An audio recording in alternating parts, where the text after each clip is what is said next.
Չէ, ակնհայտ է, որ քաղաքական նպատակ է հետապնդում այս ամեն ինչ։ Այս Նիկոլ Փաշինյանը անձնական վիրավորանքի եւ սպառնալիքների հարթության մեջ սկսեց մեղադրել Գագիկ Ծառուկյանին,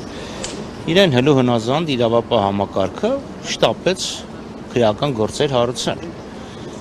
Սովետի թվին Ստալինի ժամանակ կար 58-րդ հոդվածը, որը քաղաքական հոդված էր։ Դրանից հետո բոլոր քաղաքական հակառակորդներին հետապնդում էին քրեական հոդվածներով, որովհետև իրենց մնաց թե ասեն դա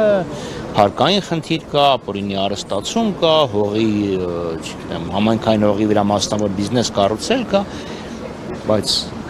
հիմքը քաղաքական հետապնդումն է, մնացած ամեն ինչ ուղղակի անհաջող դերասանություն եւ անհաջող քողարկում է։ Պարոն Խաչատրյան, այսքան բիզնեսները այսպես ասած փակված են հիմա, սա ինչ տնտեսական հետևանքներ կունենա Հայաստանի համար։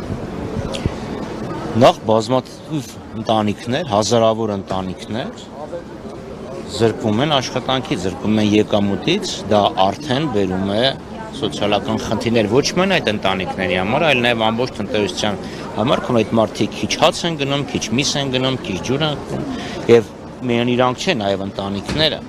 Դրանից բացի կան արժեշղթաներ, եթե արժեշղթայի մի հատված չի աշխատում, օրինակ ցեմենտի գործարանը չի աշխատում, դա ունենում է անմիջական բացասական ազդեցությունը շինարարության վրա, այս շինարարությունը սրանց օրոք դարձել է տնտեսության ողնաշարը։ Եվ կա նաև բիզնես միջավայրի խնդիր, որովհետև որևէ մարդ արտասահմանցի կամ նույնիսկ տեղացի, ով ուզում է Հայաստանում բիզնես սկսի, ինքը որոշման համար կարող են բիզնեսը փակել, կարող են մարդուն ունեզրկել եւ այդ մարդը ոչ թե 7 անգամ, այլ 700 անգամ կմտածի մինչեւ Հայաստանում միլումա ներդնի։ Սա չափազանց բացասական ազդեցություն կարող է ունենալ։ Խոսենք նաև միջազգային արձագանքների մասին, որովհետև օրինակ Օլիմպիադանում կային մարզիկներ եւ այլ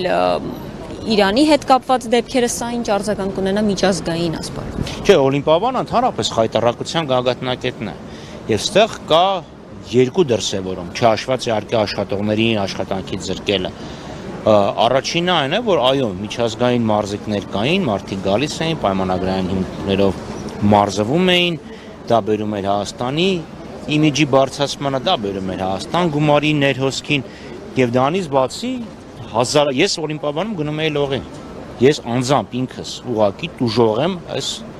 բեսպրեդելից, այսպես ասած։ Եվ ես տեսնում էի կային հազարավոր երեխաներ, որոնք տարբեր սեկցիաների էին գնում,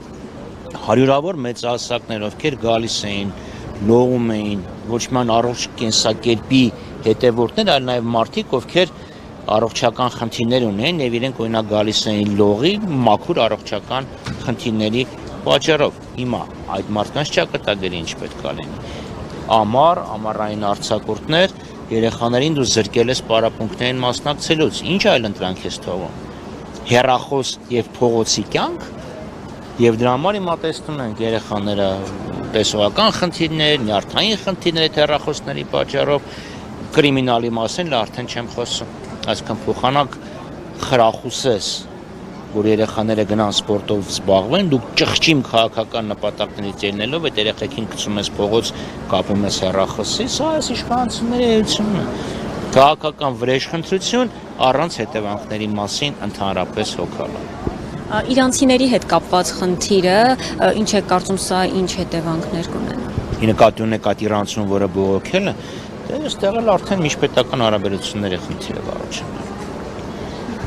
Սա կարծում եք, որ կազդի ամեն դեպքում բիզնես շահերի վրա։ Չէ, բիզնեսի վրա ամեն դեպքում ազդի, ես էլի եմ ասում, մարդը ներդրում է կատարել, չէ, ձեռնարկություն է ստեղծել, գործարան է բացել, եւ հիմա քաղաքական նպատակներից ելնելով դու բիզնեսը ձեռքից խլում ես։